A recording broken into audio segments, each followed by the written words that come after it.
warahmatullahi wabarakatuh. Jumpa lagi dengan saya Bung Yandi pagi ini di kantor Kejaksaan Negeri Kabupaten Batu Timur. Kebetulan Kejaksaan Negeri Kabupaten Batu Timur ini ada menyelenggarakan program podcast. Namanya adalah Podcast Kejaksaan Barito Timur. Nah, dalam kaitan ini kita juga diundang untuk berbicara dan ngobrol-ngobrol terkait dengan pilkada.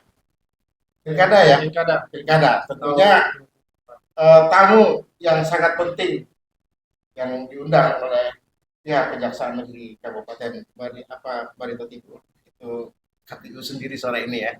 Saya perkenalkan tamu yang sudah hadir, Pak Satya. Selamat pagi. Selamat pagi, Pak Satya sebagai Ketua KPU Kabupaten Barito Timur. Siap. Tuan rumah Pak Angga, Iya. Kasih Intel Kejaksaan Negeri Kabupaten Barito Timur. Tema yang ditawarkan sore ini sebenarnya sederhana saja. Kita hanya berbicara terkait seputar pilkada saja. Kebetulan kan KPU ini penyelenggara ya. Jadi sebagai penyelenggara, bagaimana ini agenda nasional di seluruh Indonesia, tanggung jawabnya besar sekali. Kita ingin tahu sih sebagai penyelenggara ini tugasnya apa saja gitu. Boleh dong sedikit bocoran tugas-tugas KPU sebagai penyelenggara apa saja sih, tahapannya bagaimana, dan sekarang ini sudah sampai mana tahapannya? Ya. Baik. Ya, sebenarnya tugas maupun kewajiban ya, atau kewenangan itu ada tertulis dalam undang-undang. Hanya secara sederhana kalau kita mau bahasakan, sebenarnya tugas KPU saya membatasi untuk kabupaten ya, adalah menjabarkan dan melaksanakan program maupun anggaran terkait kepemiluan. Hanya segitu. Sekarang pilkada nih. Siap. Termasuk terkait kepilkadaan gitu ya. Jadi ketika kemudian kita bicara pilkada, maka tanggung jawabnya KPU Kabupaten apa? Tanggung jawab KPU Kabupaten adalah menjabarkan dan melaksanakan program maupun anggaran terkait pilkada. Ya. Artinya secara definisi sebenarnya secara umumnya ini adalah pemilihan umum. Tapi karena ini agenda nasional, pilkada juga dilakukan serentak, ya, maka penyelenggaranya juga dilakukan oleh KPU. Apapun yang mengenai pemilihan untuk rakyat itu diselenggarakan oleh KPU ya, sebagai penyelenggara KPU. Ya. Pak Satya, itu masih di Pak Satya. Sudah tahu lah KPU melakukan sosialisasi sudah banyak gitu ya. Sekarang ini tahapannya sampai mana sudah nih Pak? Ya baik. Kalau ditanya tahapan itu sebenarnya tahapan ini kan ada banyak. Ya. Dan saat ini adalah tahapan yang paling berinti.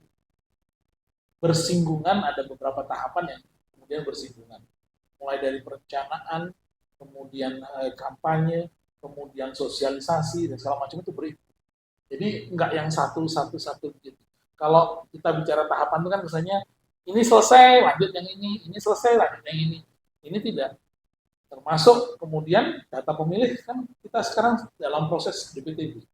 Sehingga sebenarnya kalau kita bicara tahapan itu tidak murni mengatakan tahap itu selesai. Enggak. Bisa saja ini overlap ya. Overlap ya. Artinya ini sebenarnya sudah tahap kampanye, tapi KPU juga menyelenggarakan kegiatan lainnya. Misalnya pendataan gitu ya. Sosialisasi. Perjanjian dengan paslon. Ya. Siapa tahu kan penjabaran dari aturan di atas sehingga harus dilaksanakan di bawah, gitu kan. Saat ini kan masa kampanye nih Pak Satya. Gimana situasi kampanye saat ini menurut pantauan Pak Satya sebagai penyelenggara pilkada? Ya, kalau saya memperhatikan sejauh ini kampanye dilaksanakan cukup bersih. Ya, artinya bahwa rekan-rekan pasangan calon dan tim kampanye kemudian sesuai prosedur melaporkan itu ke polisian, menyampaikan informasi itu ke KPU maupun ke Bawaslu. Dan mereka mengikuti regulasi yang ada sedemikian sehingga suasana sebenarnya itu semua berjalan lancar. Tidak ada riak yang perlu kemudian Adem ayem aja deh ya. kalau adem ayemnya enggak. Ya, kita bilang nggak adem ayem dong. Enggak ya. Hanya semua berjalan dengan baik sehingga dan ini saya berharap ini berlangsung terus ya, tidak terjadi gesekan-gesekan. Kalau saya perhatikan begitu. Di dunia nyata maksudnya ya, ke dalam kampanye yang dilaksanakan itu kan kelihatan bagaimana mereka menyampaikan, terus kemudian bagaimana itu direkam oleh orang dan disampaikan. Kita melihatnya, oh bagus, orang sudah memahami. Hanya yang perlu dipahami dengan jelas adalah kampanye sebenarnya yang dimaksudkan itu adalah kesempatan bagi pasangan calon untuk menyampaikan visi misi mereka ketika mereka kemudian nanti menjadi pemimpin kabupaten Garut. Kampanye. Ya, kampanye kan. Kalau boleh tahu nih ada berapa jenis sih sebenarnya kampanye ini? Kampanye itu kalau secara umum kan dibagi ada yang rapat umum, Rapat umum, dialogis atau tatap muka atau terbatas. ya. Nah kemudian selain itu mungkin juga ada yang namanya menggunakan selebaran BK bahan kampanye maupun Alat peraga lah ya. Alat peraga. Itu yang dilakukan. Paling seputar itu rata-rata. Sebelum ke Pak Anjak nih, satu lagi. Sebagai penyelenggara pemilu, boleh apa saja hal-hal yang sebenarnya tidak boleh dilakukan oleh penyelenggara terkait pilkada? Ya, yang utama dan yang pertama, kami diminta berintegritas. Satu, berintegritas. Ya, yang utama begitu. Nah, dalam integritas itu kemudian kita bisa menerjemahkan dengan berbagai hal. Salah satu yang paling sederhana ketika sudah ada pasangan calon, maka tuntutannya cuma satu, netralitas. Dari penyelenggara? Iya, dengan integritas, punya netralitas, sehingga tetap kita bisa bekerja profesional. Tanpa memandang, oh ini gini ya, karena ada hubungan ini ya. Artinya tidak boleh pro atau mendukung salah satu paslon ya yang tujuannya ini biar bisa menang gitu, nggak boleh ya? Nggak boleh. Nggak boleh ya? Personally, setiap penyelenggara pemilu kan tetap punya hak. Hanya kami tidak boleh dan tidak perlu menurut saya untuk kemudian mengasih tahu, oh saya pro si anu si itu, dan itu tidak bisa. Tapi dari sikap bisa kan? Nah ya, itu yang bisa. Itu makanya saya bilang tadi, hal utama dan pertama adalah integritas ya. Yang diwujudkan kedua netralitas, sehingga dalam bekerja tetap profesional. Gitu. Jadi ketika kemudian kita punya integritas antara omongan kita, antara apa yang dibaca, kemudian antara kita lakukan, netralitas itu muncul. Saya nggak perlu si A, si B, si C, nggak perlu. Karena apa? Saya penyelenggara.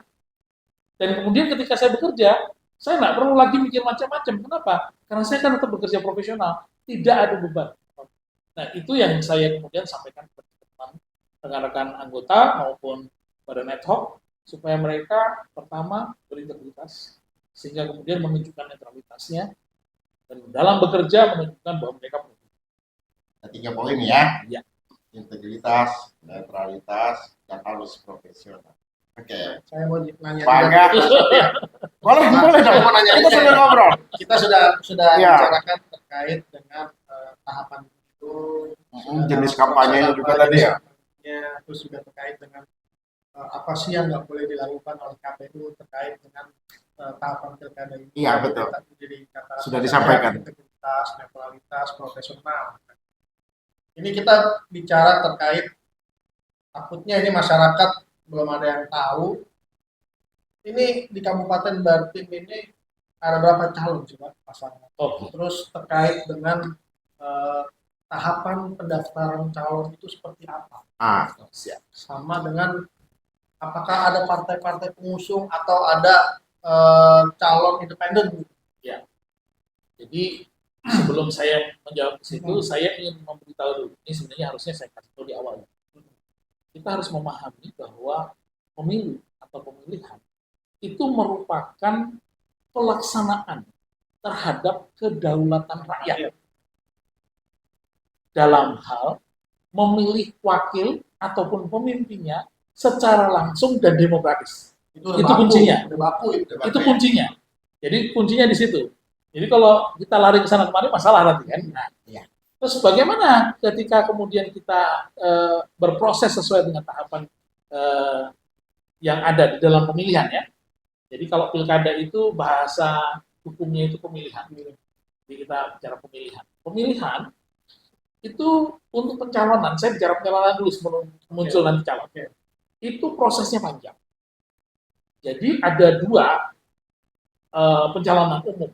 Pertama adalah pencalonan perseorangan, di mana orang per orang didukung oleh masyarakat sejumlah 10% untuk Batu Timur ya, sejumlah 10% dari DPT terakhir Jumlahnya ya. minimal untuk bisa mencalon. Berarti Itu perseorangan, berarti independen. independen itu jadinya. Nah, yang kedua, ini didukung oleh partai politik. Sebelum ada MK 60, maka pilihannya adalah kursi atau jumlah suara sah. Tetapi setelah ada MK 60, maka tinggal satu, yaitu suara sah. Dan itu pun oleh MK dinyatakan bahwa 10% untuk wilayah kita. Sehingga 10% dari suara sah yang ada itu bisa mencalonkan. Nah, ini mengakomodir partai-partai peserta pemilu yang tidak masuk parlemen. Nah, parlemen di sini pemahamannya adalah masuk DPRD. DPRD ya. DPRD, ya. Tidak masuk tapi tetap bisa mendukung. Gitu. Itu konsep. Nah, proses untuk pencalonan ini sedikit berbeda antara independen dan pengusung parpol. Kalau independen, maka dia prosesnya lebih panjang. Lebih panjang itu diawali kalau sesuai dengan regulasi yang ada ini. Kemarin itu bulan Mei, awal Mei, sampai pertengahan Agustus melakukan verifikasi terhadap dukungan perseorangan. 10% dari 10% dari DPT. Pak Satya ini mengatakan mungkin begini Pak Angga, bahwa untuk tahapan melalui jalur independen itu lebih dulu dari jalur yang lain gitu ya. Bukan lebih dulu, tapi kan perlu verifikasi. Karena kalau jalur partai itu sudah terverifikasi ketika pemilu. Oke. Ya. Jadi suaranya sudah ada kan? Suaranya sudah ada. Ya, terverifikasi dong. Nah, kalau yang independen lebih panjang lagi. betul, karena kan tidak ada yang tahu siapa yang milih dia. Betul. Nah, karena itu ada verifikasi sebelumnya. Verifikasi itu dilakukan beberapa tahap, mulai dari memberikan masukan pertama, kemudian dicek administrasi, ada perbaikan, ada kemudian mengulang lagi dan seterusnya sampai penetapan. Untuk Barito Timur tidak ada yang mendaftar. Melalui jalur independen. Melalui jalur independen. Berarti semua memang jalur biasa ya, jalur partai. Iya. Sebenarnya semua jalur biasa, Pak. Kan sesuai undang-undang kan biasa aja kalau ada di undang-undang. Hanya pasangan calon yang ada diusung, akhirnya yang ada ini diusung oleh partai politik. Nah, pendaftaran itu dimulai sejak akhir Agustus lalu sampai di akhir September, 3 hari sebelum kampanye kemarin.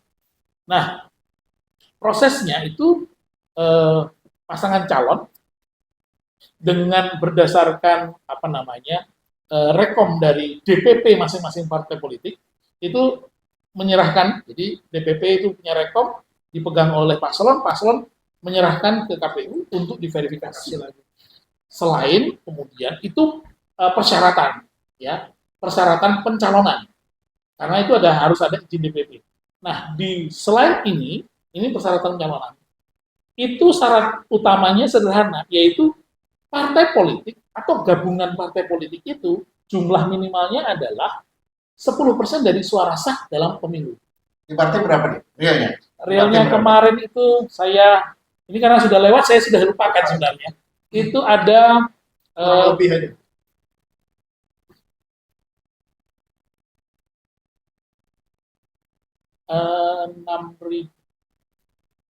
enam ribu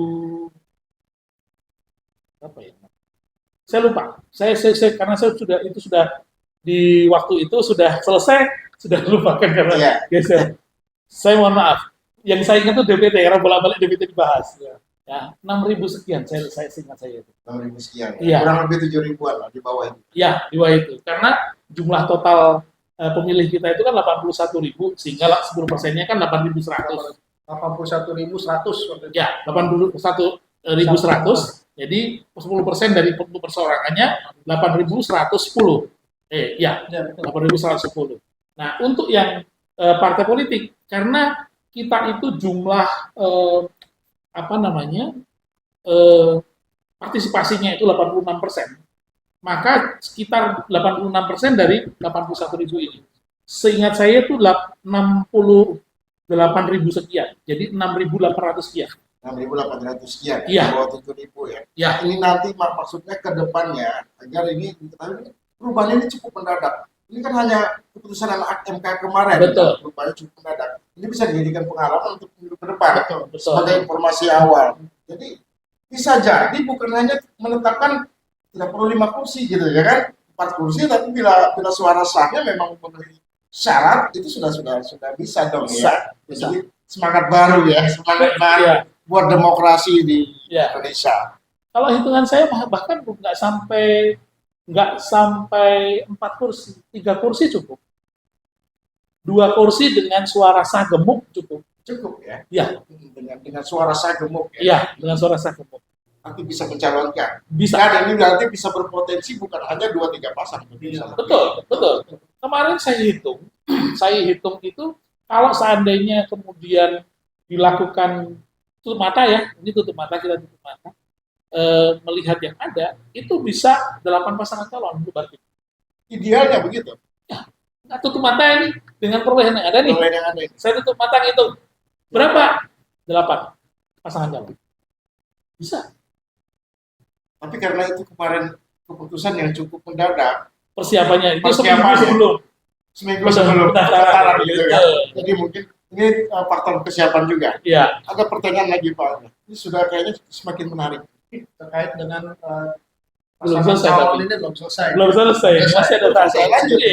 Nah, dalam proses kita di Barito Timur, terakhir kemudian setelah proses pendaftaran itu, ketika kemudian kita verifikasi dan seterusnya, maka kita memutuskan, KPU memutuskan ada 3 pasangan calon.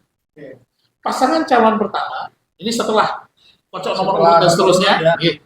maka pasangan calon nomor 1, urut 1 itu M. Yamin dan Abdi Mula Nakalelu.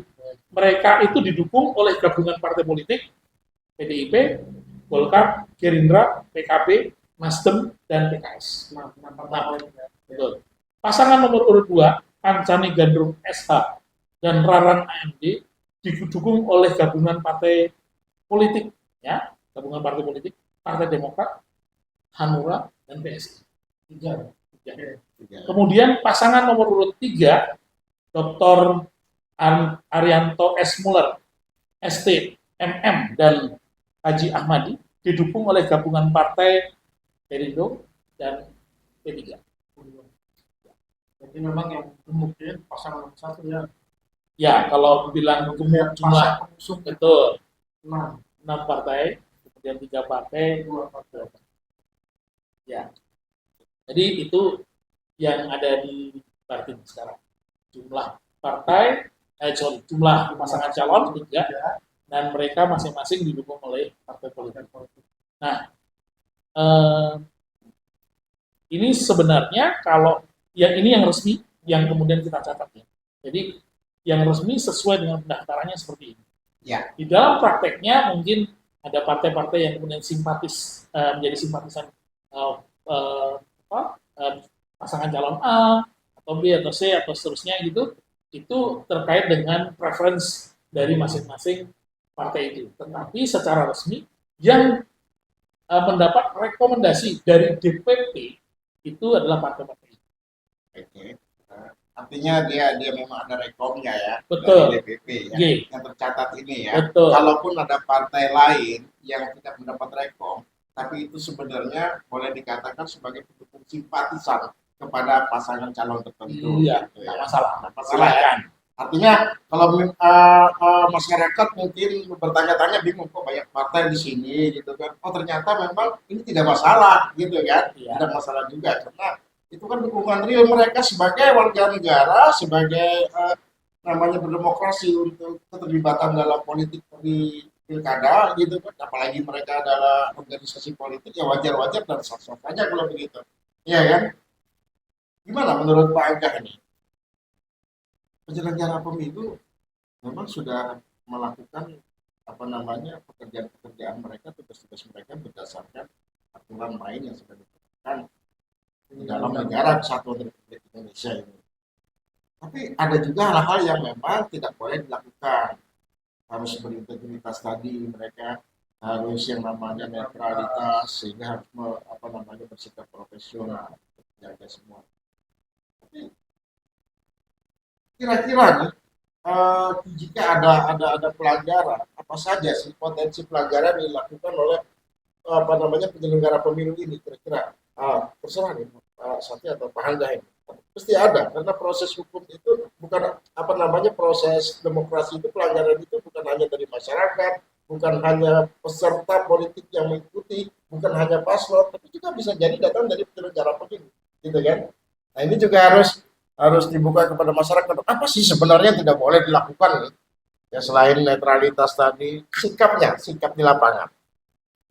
Ya, kalau pada prinsipnya itu sudah jelas, yaitu tadi ketika kemudian kita menunjukkan preferensi di dalam fakta integritas yang dibaca baik oleh kami sebagai anggota KPU maupun mereka badan etok, itu mereka sudah membaca fakta integritas yang menyatakan bahwa mereka akan bertindak ya, itu tanpa melihat preferensi politik seseorang. Dengan kata lain, kalaupun terjadi di tindakan seperti itu di luar keinginan secara kelembagaan, itu ada konsekuensi tetap ya. Tentu. Jadi prinsipnya ada. Betul. Kalau menurut saya pasti ada. Pasti ada ya. Jadi itu regulasinya sederhana.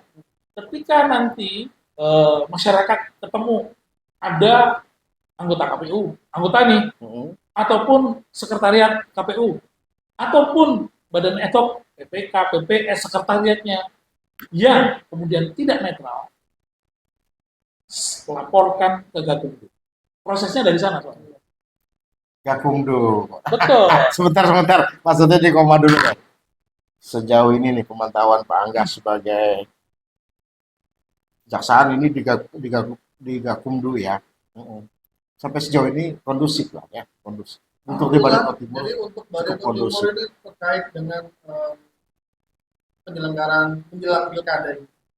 Ini alhamdulillah masih kondusif. Sekarang gini Pak, apa langkah-langkah Gakumdu, terutama Kejaksaan Kabupaten Brebes Timur nih, untuk persiapan menjelang pencoblosan suara itu cukup penting kan? Nah itu dia. Itu cukup penting gini, ya, cukup penting ya. Terkait dengan apa sih persiapan kami Kejaksaan di dalam Gakumdu terkait dengan nanti terkait dengan menjelang pilkada ini. Kami dengan Gakumdu di dalam Gakumdu itu kan memang leading sektornya Bawaslu, Bawaslu, kepolisian, dan kejaksaan. Alhamdulillah kami bersama dengan tim sentra Gakumdu Kabupaten Brebes sudah melakukan sosialisasi terhadap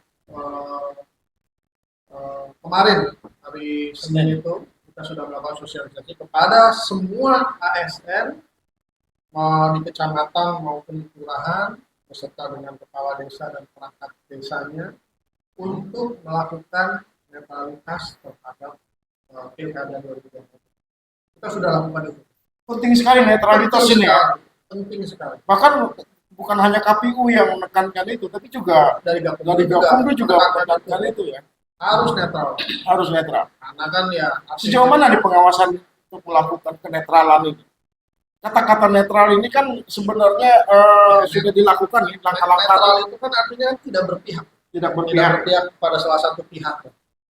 Jadi memang harus ditegaskan kepada mereka semua ASN itu harus netral. Jangankan ASN Pak, kita Pak. Ya Gakumdu ini adanya cuma di kabupaten ya? Kabupaten kota dan provinsi juga. Kalau di kecamatan? Jadi kalau misalkan di mungkin ada unsur-unsur Gakumdu ya? Kabupaten hanya di Gakumdu dan kalau kecamatan Panwascam.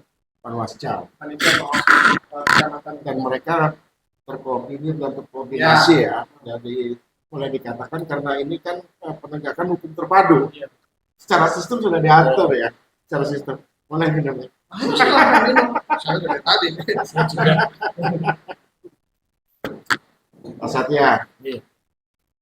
ya dibalas nih. Tadi kan Pak Angga nanyain Pak Satya. Coba Pak Satya nanyain lagi Pak Angga. Waduh, Saya itu sama rekan teman-teman di kejaksaan itu kita bekerja sama terus. Bahkan kita juga berproses ya sesuai dengan regulasi yang ada. Ya kita berharap sebenarnya kejaksaan menjadi apa namanya jaksa negara, pengacara negara untuk KPU. Nah ini yang tertarik. Sekarang begini. Berarti kejaksaan ini punya dua fungsi nih ya. Selain dia sebagai penegak hukum di bagian penuntut umum dan juga sebagai apa namanya termasuk di Gakumdu, personil di Gakumdu, anggota di koordinator malah ya, salah satu koordinator juga melakukan pendampingan jika terjadi sengketa ya. Artinya penanganan secara pidananya iya sebagai penuntut umum, kemudian ketika terjadi sengketa pendampingan juga iya ya. jadi gini Pak, saya jelaskan terkait dengan apa sih hubungan antara kejaksaan dan KPU terkait dengan penyelenggaraan pilkada 2024. Iya. Jadi ada 2 poin.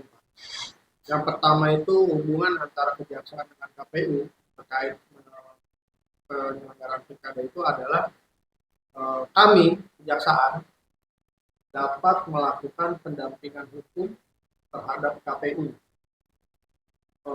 untuk adanya gugatan atau sengketa hasil pemilihan. Jadi kami ada di bidang perdata dan tata usaha negara yang disebut biasanya jaksa pengacara negara itu. Apabila ada gugatan kepada KPU terhadap sengketa hasil pemilihan, kita dapat mendampingi mereka dalam menghadapi gugatan tersebut. Cuman kita harus mengadakan perjanjian kerjasama. MOU ya. Ada understanding antara pihak kejaksaan dengan KPU. Nah, atas dasar MOU tersebut, KPU mengeluarkan kuasa khusus kepada bidang datun. Nanti yang maju untuk mendampingi KPU di gugatan tersebut adalah jaksa pengacara negara. Yang pertama. Kedua, di bidang intelijen, tugasnya itu adalah kami, bidang intelijen itu melakukan pengamanan, penerangan, dan penyuluhan hukum. Jadi kami pengamanan, penerangan hukum, dan penyuluhan hukum. Jadi kami bersama dengan KPU juga melakukan sosialisasi Pak, kepada masyarakat, kepada tadi seperti yang dilakukan oleh terutama terkait netralitas tadi. Itu kita lakukan bersama dengan KPU. Sebelum lanjut saya pengen kasih info ke masyarakat. Petugas kejaksaan itu ternyata perannya bukan hanya sebagai penuntut umum di pilkada ini, tapi juga bisa melakukan pendampingan. Di satu sisi dia sebagai penuntut umum pidananya, gitu kan? Tapi ketika terjadi sengketa datun, perdata dan tata usaha negara, maka kejaksaan bisa melakukan peran pendampingan terhadap KPU. Tapi tentu saja ada MOU ya, memberikan kuasa khusus kepada kejaksaan. Jadi peran kejaksaan di pilkada ini cukup penting ya, cukup penting sekali dan strategis sekali ya. Di satu sisi menjaga marwah sebagai penyelenggara KPU, apapun akan dilakukan pendampingan terhadap lembaga ini ya, karena lembaga ini melakukan penyelenggaraan agenda nasional, kan begitu. Yang kedua, kejaksaan juga sebagai peserta Gakumdu, gitu kan, tapi juga di sisi lain dia sebagai penuntut umum. Perannya sangat penting sekali kejaksaan di sini. Pada masyarakat ini perlu diketahui ya, kenapa nanti jaksa lebih sering tampil jika terjadi sengketa. Itu aja sih Pak, peran kejaksaan antara hubungan KPU dengan kejaksaan. Antara hubungan KPU dengan kejaksaan ya. Ada yang mau ditambahkan nih untuk masalah penyelenggaraan pemilu ini kan sudah sampai tahap kampanye. Setelah kampanye ini pencoblosan tanggal 27 November ya. Jadi berapa TPS nih jumlahnya? Nah, ini sebelum menjawab berapa TPS dulu, lebih enaknya kita tanyakan dulu berapa sih DPT yang ada di Kabupaten Bandung. Pas itu pas. Kalau ditanya TPS berapa tapi DPT-nya nggak diketahui kan percuma aja kan. Percuma ya. DPT-nya berapa? Yang bisa jawab itu kan beliau. Iya. DPT-nya di Kabupaten Banten ini ada berapa? Terus TPS-nya itu ada berapa? Apakah ada TPS khusus atau enggak gitu aja. Ya. Jadi DPT itu signifikan naik. Oh, berbeda dengan pilpres kemarin ya. Betul. Di pilpres kemarin kan 81.100. Betul. Untuk besok kita ini dari 84.097. Jadi 81.000 kenaikannya menjadi jumlahnya 84.000 Sekitar 3.000. sekitar 84.797. Ya. Itu berarti naik sekitar 3.000 ya. 3.000. Nah, dari jumlah segitu itu tersebar di 196 TPS. 196 TPS. 196 TPS itu terdiri atas 195 TPS reguler Oke. dan satu TPS khusus. TPS khusus ini terletak di hutan. di hutan ya. Hutan. Berarti ke rutan, Ya, rumah tahanan negara Ya, maksudnya betul. ya. Rumah tahanan negara itu Ya. memang TPS khusus ya. Saatnya. Secara jumlah DPT naik, kalau kita ingat di kemarin ya waktu pemilu legislatif, jumlahnya kan TPS sekitar 300 berapa itu saya ingat. Jadi secara jumlah DPT ini ada kenaikan sekitar 3.000 berapa ya? 3.000-an sekian gitu. TPS-nya turun gitu. betul. Apa alasannya ini? Ya, itu perhitungan dari para pimpinan ya. Tapi sederhana cara berpikirnya begitu. Kemarin ketika pemilu itu ada 5 jenis pemilih. Memilih presiden, memilih DPD, dan DPR RI, DPRD provinsi, dan DPRD kabupaten. 5 pemilih. 5 jenis pemilih. 5 jenis pemilihan ya. Betul. Karena 5 jenis pemilihan, maka kemudian oleh pimpinan dihitung berapa sih kapasitas yang memungkinkan untuk dilakukan pencoblosan dalam waktu yang ada dan perhitungannya. Kemudian turunlah jumlahnya per TPS adalah 300 per TPS. Undang-undang 300 pemilih per TPS. Ya. Undang-undang itu menyatakan per TPS itu diizinkan paling banyak 800. Paling banyak. 800, paling banyak. Nah, dalam proses yang ada, ketika kemudian kita ke pilkada ini, pemilihan, maka jenis pemilihannya hanya 2. Memilih gubernur dan memilih bupati. Bupati dan wali kota. Ya, bupati, wali kota dan wakil wali kota untuk kota ya. Nah, kalau jumlahnya 2, sementara yang tadi itu 5, maka kemudian sederhananya di blend aja. Kan kemampuannya sama nih harusnya. Ketika jumlahnya ini 5, tapi kemudian 5 jenis pemilihan jumlahnya 300, berarti kan 1.500 pekerjaan sebenarnya kan. Nah, kemudian ketika menjadi pemilihan dengan 2 jenis pemilihan, maka kalau untuk mencapai 1.500 itu 600 cukup. Kalau 600 kali 2 berarti kan 1.200. Lebih ringan sebenarnya. Lebih ringan ya. Iya. Secara waktu gimana? 1 hari selesai ya? Selesai. Hitungannya selesai. Di atas kertas selesai ya? Sebenarnya kalau seandainya kemudian diikuti prosedurnya dengan baik, selesai. Tengah malam ada potensi 2 hari nggak? Diizinkan oleh undang-undang sampai 12 jam ya kan? Setelah hari pencoblosan.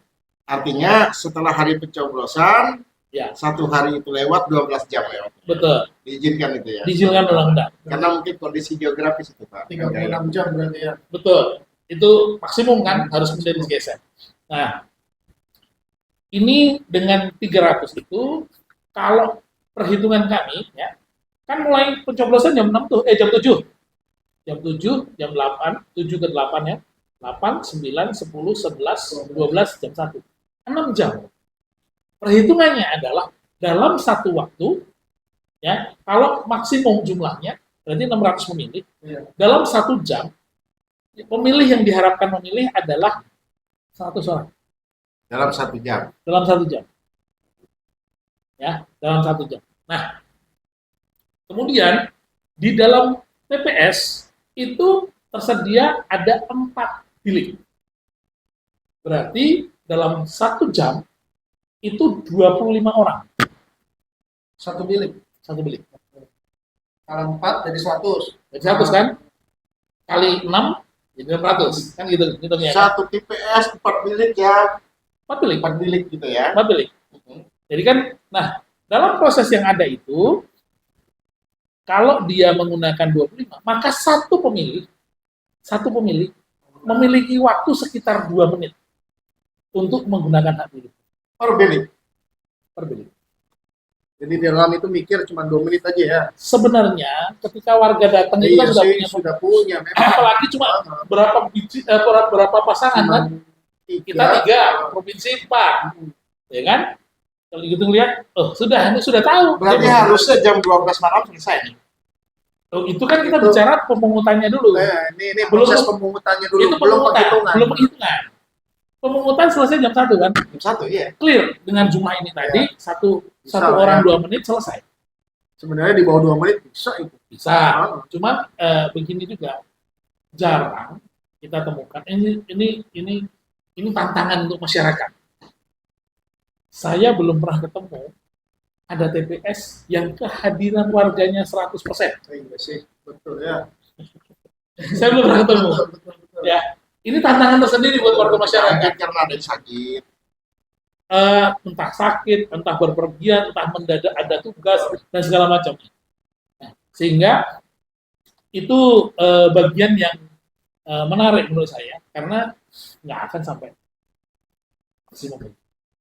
Nah, itu yang pertama. Nah, ketika kemudian kita menghitung tentang penghitungan suara, kita berkaca ke pemilihan presiden yang semalam. Pemilihan presiden itu ketika dilakukan penghitungan jam 1 mulai penghitungan, jam 3 setengah 4 itu sudah beredar data. Sudah pada ngirim ya. Udah. Sudah pada Kemudian ngirim. presiden, kemudian presiden memang sudah. Betul ya? Sudah. Nah, secara real itu sama. Karena lebih mudah melihatnya sedikit. Betul. Kalau Kalau 5, pemilu itu bukan hanya banyak, itu kan ada harus lihat yang siapa Betul. orangnya yang dicoblos, partainya apa gitu. Lebih lama. Ini menghitung yang mana dulu nih? Gubernur atau bupati? Kita selalu mulai dari yang atas. gubernur. Jadi gubernur dulu yang kita hitung, Gubernur. baru kemudian Bupati ya. gitu. Gimana nih Pak Anton? Benar. Berarti sebenarnya jam 12 malam itu idealnya udah selesai gitu kan. Ya kalau memang sebenarnya kalau memang dibilang fasilitas tadi bisa. Kan cuma 2 nih, gubernur sama ini aja nih. Berarti anggap saja ini yang pertama dikirim gubernur, lah, udahlah sambil kirim ya kan. Ya. Berarti kan setelah itu kan penghitungan bupati sambil kirim lagi nih.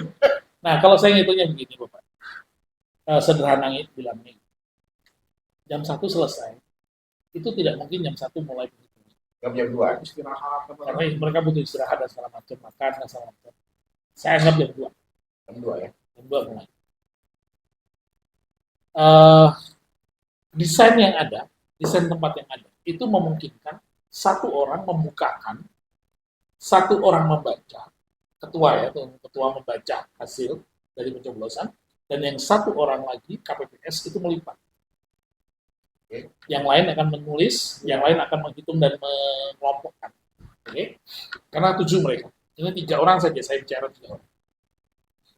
Nah, kalau seandainya satu orang itu membuka, siap, ya serahkan kepada ketua.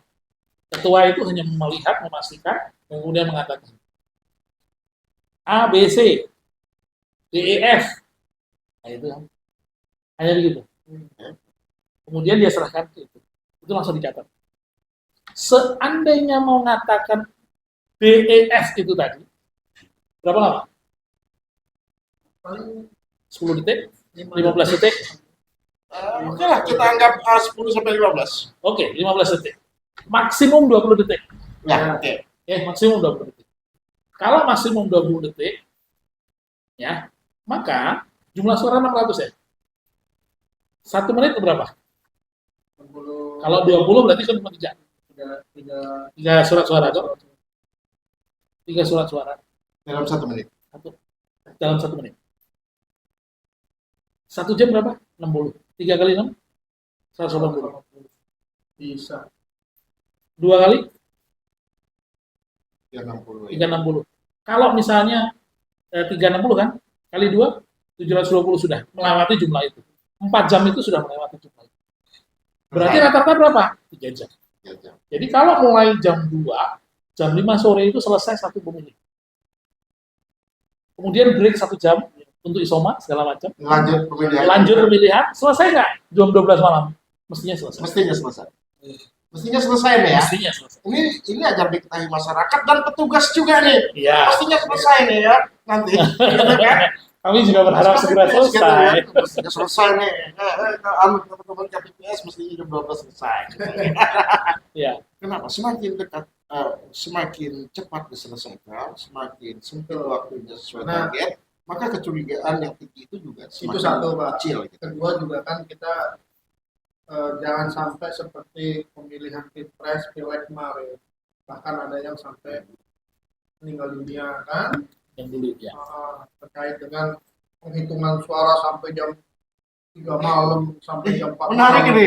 Iya. Langkah KPU nih menyiapkan tim medis kesehatan ada nggak nih ya buat di lapangan? Ya, jadi kalau secara umum kita sudah berkomunikasi dengan pemerintah daerah tentang hal itu. Dan sebenarnya KPPS itu dilindungi dengan BPJS dan BPJS Kesehatan maupun BPJS Ketenagakerjaan oleh pemerintah daerah. Itu di cover. Di cover ya. Mereka di cover. Sehingga mestinya nggak ada masalah. Masuk asuransi. Asuransi. BPJS. Ya BPJS itu kan insurance buat mereka. Nah, artinya kalau terjadi hal yang tidak diinginkan gitu ya. Kalau BPJS kan karena dia sakit nih, berobat nih. Kan ada 2 BPJS tadi makanya. Hmm. Satu BPJS Kesehatan, satu BPJS Ketenagakerjaan. Tenaga kerja. Ketenagakerjaan ini yang cover masalah pekerjaan. Ya. Ya kan? Santunannya itu. Ya, kita tidak berharap ya. Kita Tidak tidak berharap. berharap, tapi kita berusaha sekali untuk menyarankan, karena itu kita selalu mengingatkan teman-teman jaga kesehatan. Terus itu. Apa penting? Ini kita sudah sampai tahap segitu ya, Pak Angga ya. Kasih tahu dong ke masyarakat suara sah yang mana, tidak sah bagaimana teknisnya. Pada saat Pada pencoblosan. saat pencoblosan gitu kan. Nah, ini udah teknis nih, udah teknis nih. Ya, sederhananya itu bicara begini. Pemilih ketika sebelum masuk bilik suara, mereka harus memeriksa dulu surat suaranya itu catat atau tidak, rusak atau tidak. Pertama yang dilakukan oleh pemilih itu buka dulu, periksa lihat, dulu nih periksa rusak dulu. atau tidak nih surat suaranya. Itu Nih. penting. Penting. Ya, setelah sudah bawa ke bilik suara.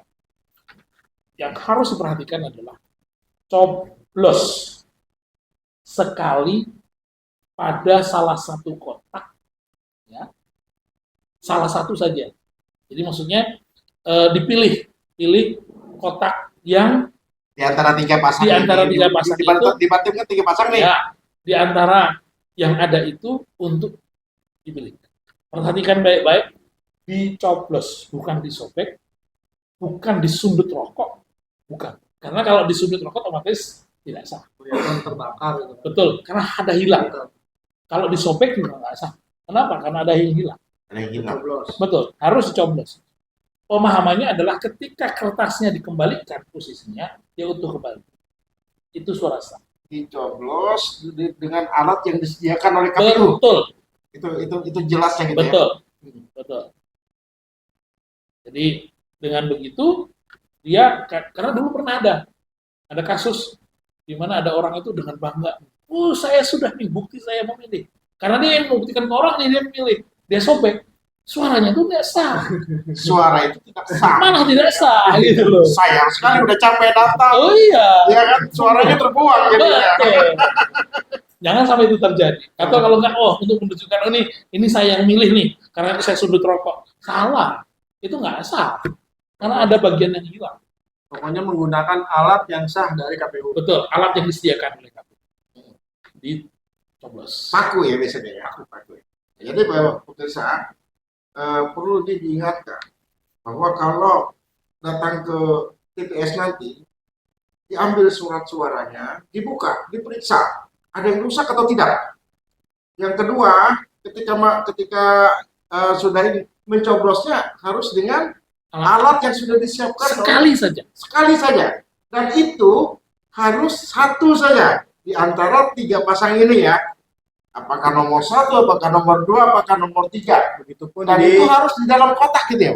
Ya, tidak boleh perlu ada orang tahu. Yang tahu hanyalah diri sendiri. diri sendiri dan Tuhan. Nggak perlu ada orang tahu. Itu pun di pemilihan gubernur seperti itu Pak ya. Sama. Sama ya Pak. Oke. Sudah sampai di tahapan pencoblosan, kita ngobrol sambil minum.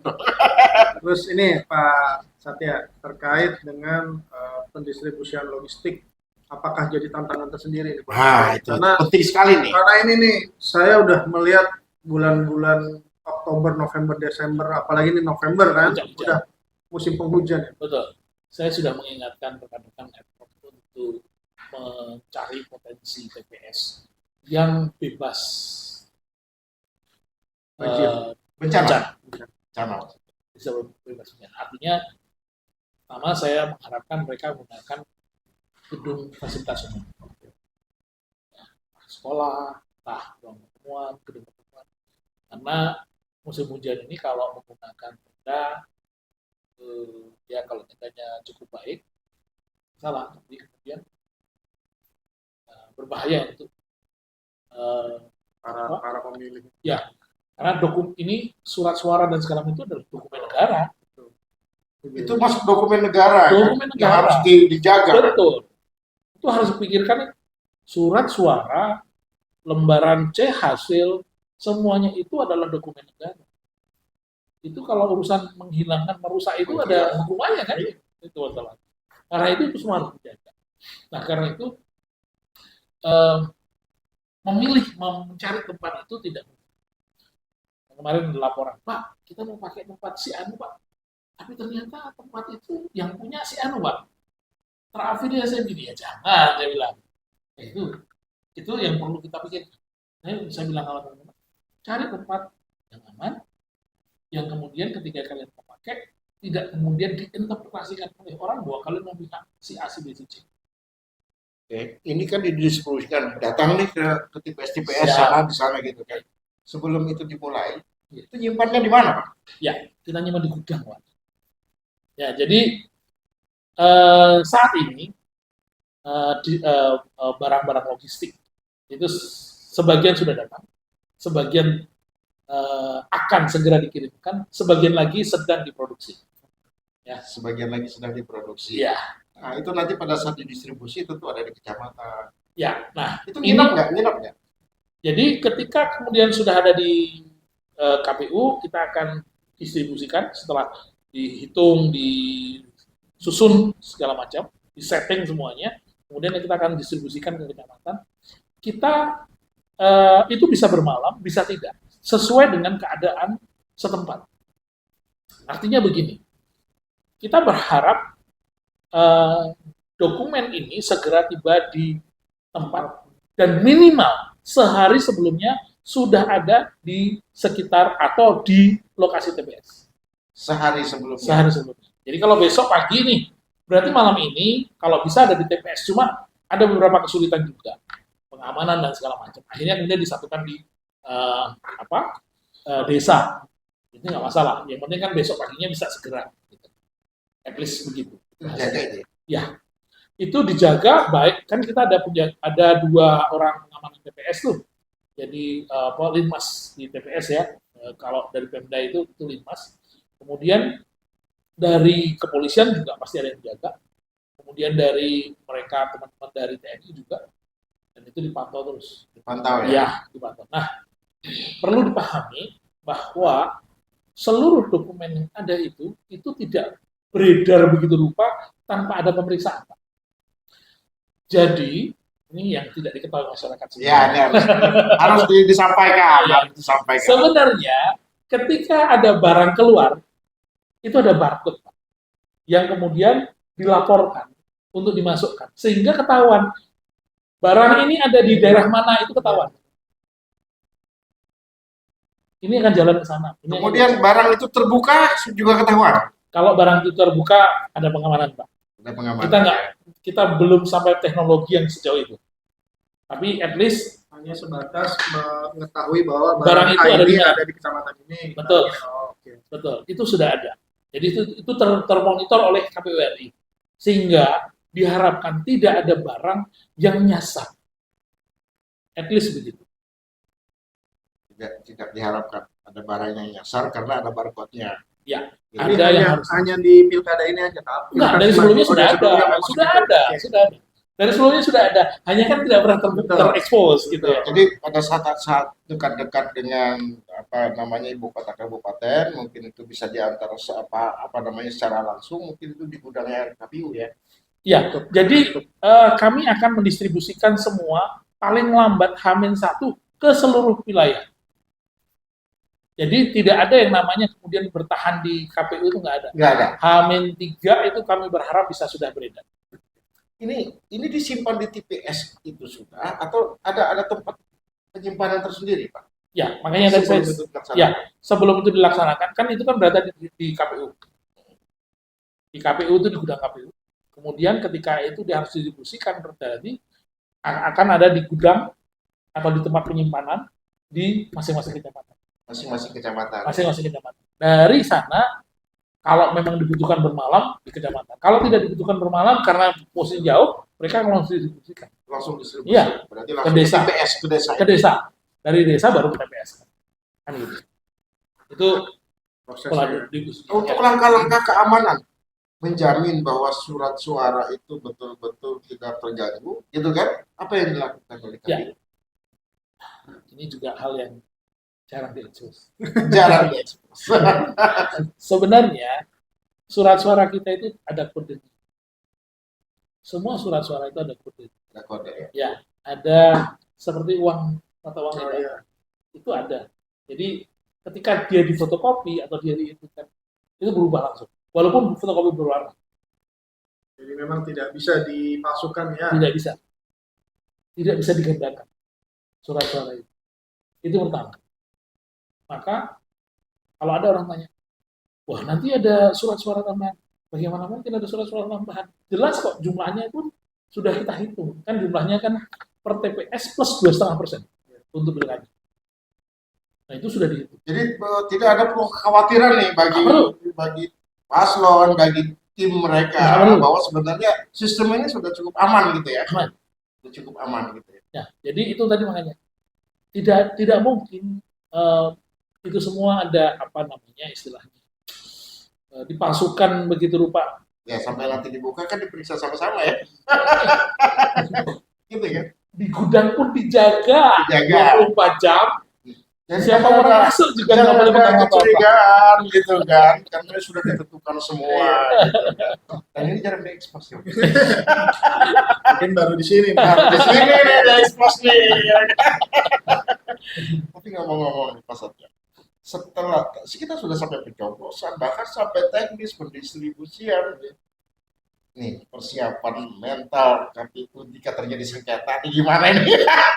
Mumpung ada pendampingnya nih. Ya, saya pada prinsipnya begini.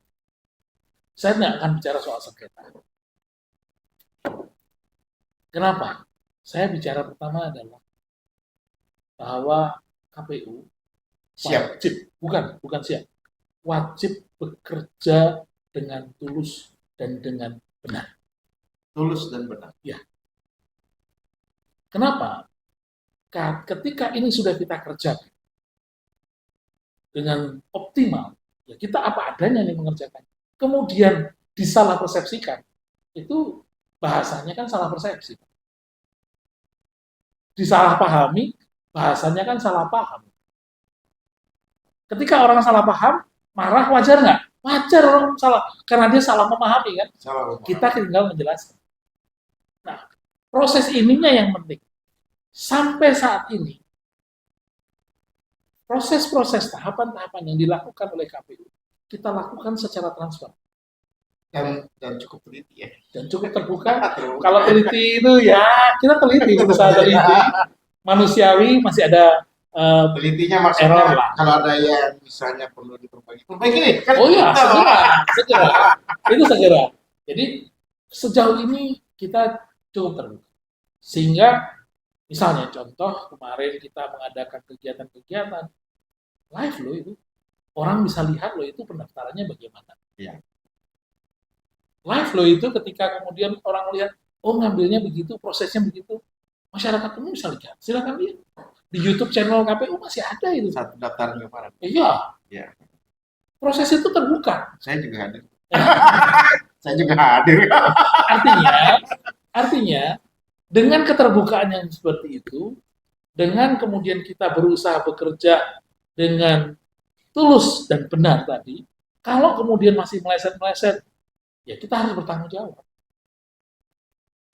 Tanggung jawabnya gimana? Ya kita hadapi. Artinya apapun yang terjadi, kita tetap mengikuti prosedur ya. Ya. Kan tidak terjadi sengketa. Jaksa sudah siap juga mendampingi KPU kan di Bangka ya. Gimana Bangka? Ya, yang jelas kalau memang ada kuasa khusus dari KPU, ya, pasti. Pasti akan mendampingi karena ini sebenarnya salah satu penyelenggara negara ya. Dan ini pengacara negara gitu ya. Bukan penyelenggara negara, penyelenggara Pemilihan. Badan salah satu alat badan negara lah ya. KPU ya, komisi ya. Komisi. Oke, kita sudah sampai di penghujung. Tidak terasa ini agak panjang ngobrol ini. Ya. Ini 2 jam juga nggak selesai sebenarnya kalau kita tanyain yang masalah pilkada ini sangat menarik sekali. Saya terakhir ingin Pak Satya dan Pak Angga himbauannya deh buat masyarakat sekaligus closing statement. Siap. Ini dulu ya. Kalau saya sih Pak Satya aja lah. Pesan-pesan untuk masyarakat himbauannya apa? Ya, atau gini saja. Pak Angga duluan deh masih bawa sedikit ya kan. Sebagai closing statement. Nanti terakhir sekaligus nyimpulkan lah dalam closing statementnya Pak Satya gitu kan. Saya tinggal nutup aja jadinya. Ya, yang jelas mungkin kalau dari kami sih untuk masyarakat Kabupaten Bantin ya tetap jaga kondusivitas terkait dengan menjelang pemungutan suara. Pilihlah pemimpin dari hati, pilihlah pemimpin yang memang punya kemampuan untuk memimpin Kabupaten Bantin. Untuk membawa kemajuan Kabupaten Bantin, bukan hanya 5 tahun ke depan, bahkan terus ke depan lah. Jangan lupa netralitas juga ya. Itu dia yang penting. Betul. Iya. Untuk ASN, para camat, kepala lurah, kepala desa dan perangkatnya untuk tetap netralitas. Sekaligus kesimpulan deh, closing statement, himbauan dulu. Ya, karena mengingat bahwa pilihan ini tujuannya adalah rakyat. Senternya adalah rakyat. Karena itu saya menghimbau warga masyarakat Barito Timur untuk bondong-bondong hadir ke TPS pada tanggal 27 November nanti, tahun 2024 ini, ya, untuk menggunakan hak pilihnya, memilih Bupati dan Wakil Bupati Kabupaten Barito Timur pada tahun 2024 ini, ya, supaya kita bisa menikmati pesta demokrasi ini, sehingga tercapai namanya Gumi Jari Jana Kalalawa. Gumi Jari Jana Kalalawa. Jangan salah, hadiri tanggal 27 November, tercapainya Gumi Jari Jana Kalalawa itu di tangan Anda semua, di tangan bapak-bapak semua, di tangan ibu-ibu semua, agar Bantin bisa lebih maju. Assalamualaikum warahmatullahi wabarakatuh. Salam sejahtera, shalom. Adil kata lino bacuramin kasarugaya, basengat kejabatan. Harus.